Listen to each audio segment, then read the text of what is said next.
Hello guys, welcome back to my channel stitch and style. आज हम इस simple kurti की कटिंग एंड स्टिचिंग सीखेंगे। इसके लिए मैंने शिमर और गेंजा और कॉटन का फैब्रिक लिया है जो कि इसमें यूज़ होगा। सबसे पहले मैं लाइनिंग के ऊपर मार्किंग करूँगी।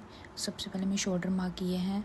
शोल्डर मार्क करने के लिए मैंने 7 और नीचे को 7.5 और मार्क करके एक सीधी लाइन ड्रॉ कर लेनी है। अब हम कमर के, हिप के और बस्ट का निशान लगाएंगे। कमर के लिए मैंने 14.5 इंच पर निशान लगाया है, हिप के लिए 23 पर निशान लगाया और एक स्ट्रेट लाइंस ड्रॉ कर लेनी है। लाइंस ड्रॉ करने के बाद अब हम अपनी मेजरमेंट के हिसाब से मार्क करेंगे। जैसे मैंने बस्ट एरिया पे 9 इंच पर मार्क किया है, कमर के लिए 8 पर मार्क किया है, हिप के लिए 9.5। अब हमने बस्ट मार्किंग के नीचे 1.5 इंच पर निशान लगाना है। इसके साथ फिटिंग अच्छी आती है और 2.5 इंच का मार्जिन लेना है और हमने सारे मार्किंग पॉइंट्स को मिला लेना है। आपका राउंड फिगर जो भी होगा, मेजर जो भी होगा, उसको 4 के साथ डिवाइड करके ये सारी मेजरमेंट्स आ जाएंगे। अब हमने शोल्डर को 1/2 इंच डाउन करना है। 1/2 इंच डाउन करने के लिए मैंने 1/2 इंच पर निशान लगाया है और ऊपर को मिला दिया है।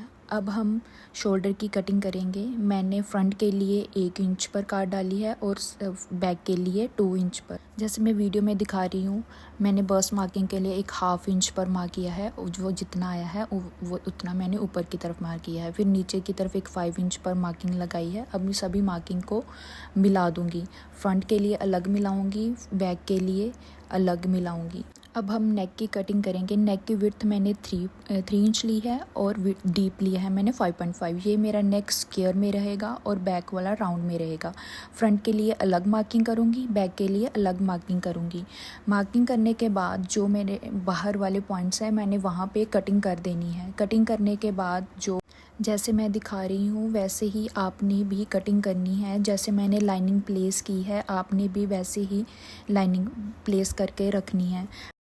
हमारी बैक साइड नीचे की तरफ रहेगी और फ्रंट साइड ऊपर की तरफ रहेगी।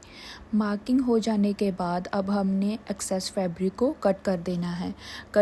कट हमने बाहर वाली मार्किंग के साथ ही करने हैं। हमने अंदर वाली मार्किंग को अभी छेड़ना नहीं है। जो हमारी फ्रंट काट रहेगी, हमने वो फ्रंट पल्ला उठाकर ही उस पर काट डालनी है। शोल्डर कट करने हैं। हमने बाहर वाली मार्किंग को एक साथ कट करना है। जैसे मैं दिखा रही हूँ, मैंने फ्रंट पोर्शन उठाया है और काट मैंने फ्रंट पोर्शन पर ही डाली है। अब साइड में जो भी मार्किंग है वो कट कर देनी है। जितनी आपकी रेडी लेंथ रहेगी उसके हिसाब से हमने कटिंग वगैरह कर लेनी है। बैक नेक की भी कटिंग कर लेनी है और फ्रंट नेक की भी कटिंग कर लेनी है। जैसे मैंने बताया था, हमारा फ्रंट स्क्वायर में रहेगा, पीछे वाला राउंड में रहेगा। अब हम इस लाइनिंग फैब्रिक को एज अ टेम्पलेट यूज़ करेंगे और मेन फैब्रिक के ऊपर प्लेस करेंगे। प्लेस हम ऐसे करेंगे कि हमें नेक पे अलग से फैब्रिक ना लगाना पड़े। इसके लिए मैंने फ्रंट साइड के ऊपर ही लाइनिंग को प्लेस किया है।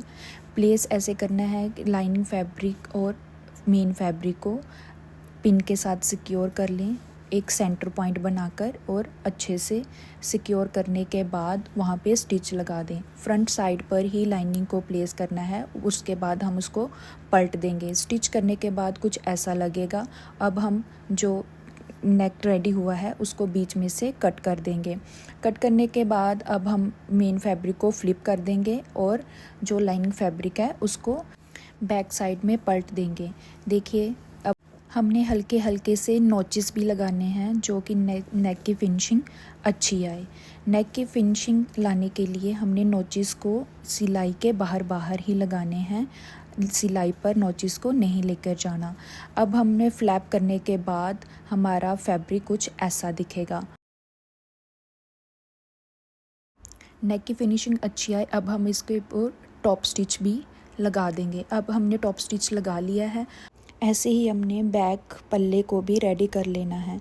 रेडी करने के बाद हम जो एक्सेस फैब्रिक है, जैसे शोल्डर कट नहीं किए थे, उसको कट कर लेना है और जो साइड में जो एक्स्ट्रा फैब्रिक होगा उसको भी कट कर लेंगे।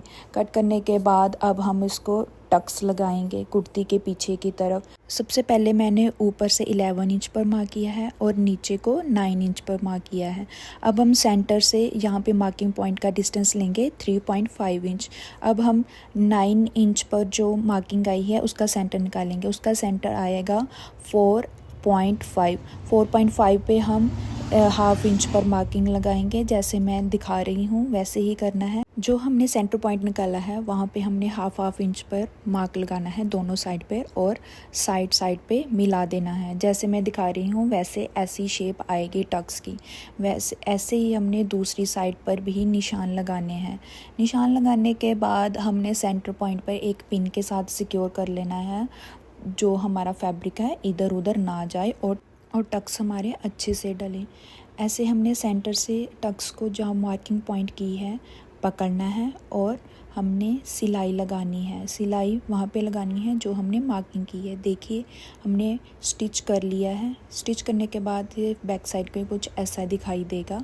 अब हम शोल्डर्स को अटैच करेंगे।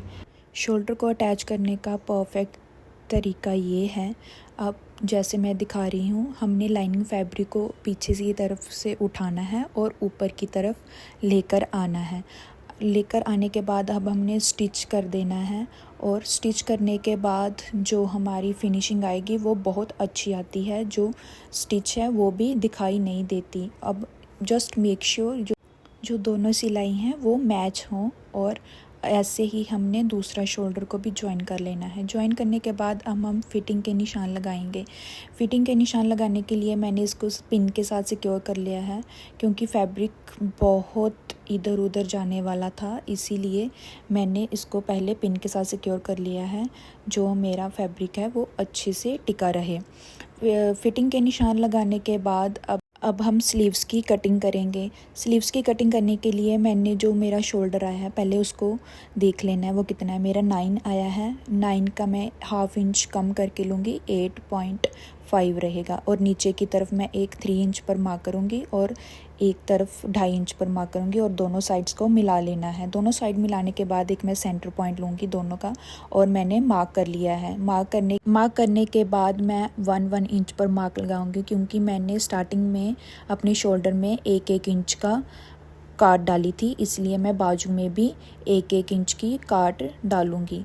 अब मैंने जो मेरी रेडी लेंथ है वो है 23 है, और हेमिंग में भी कपड़ा जाएगा और ऊपर स्टिच में भी कपड़ा जाएगा, इसलिए मैंने 2.5 इंच बढ़ा कर ही लिया है। मेरा फ्रंट में जो बाजू का होल रहेगा वो 5 इंच पर रहेगा, इसलिए मैंने जो भी मेरी मार्किंग होगी मैंने मिला लेना है। मिलाने के बाद मैंने जो एक्स्ट्रा फैब्रिक है उसको कट कर लेना है।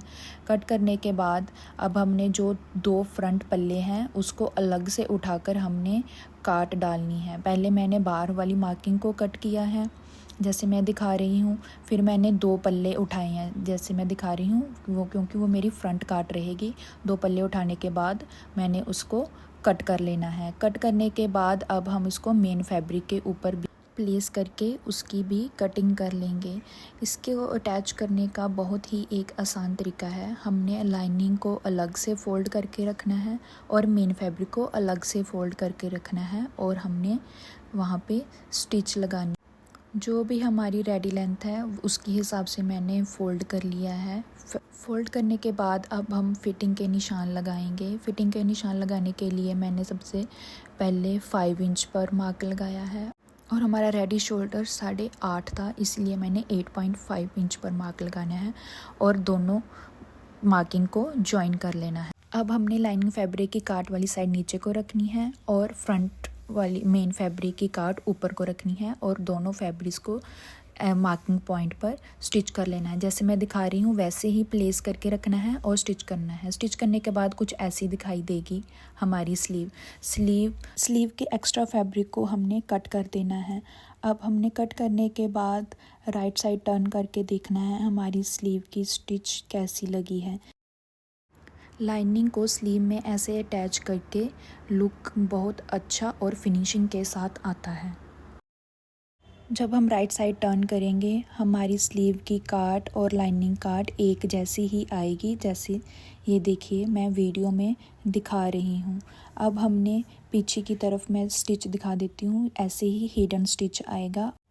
अब हम स्लीव्स को शर्ट के ऊपर अटैच करेंगे।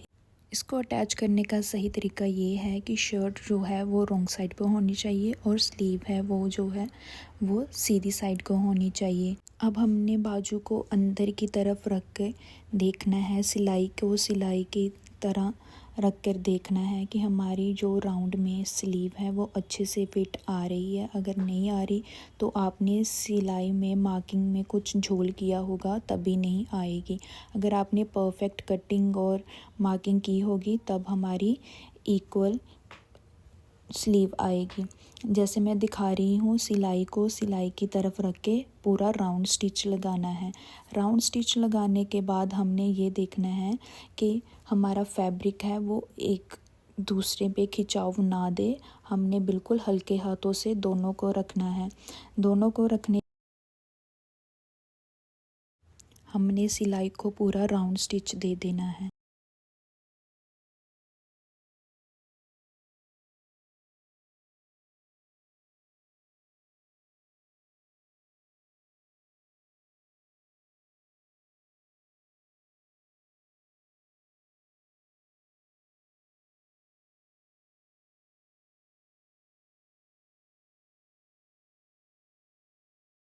अब हमने स्लीव को सीधा करके देखना है कि हमारी देखना स्टिच देखो कितनी अच्छे से आई है।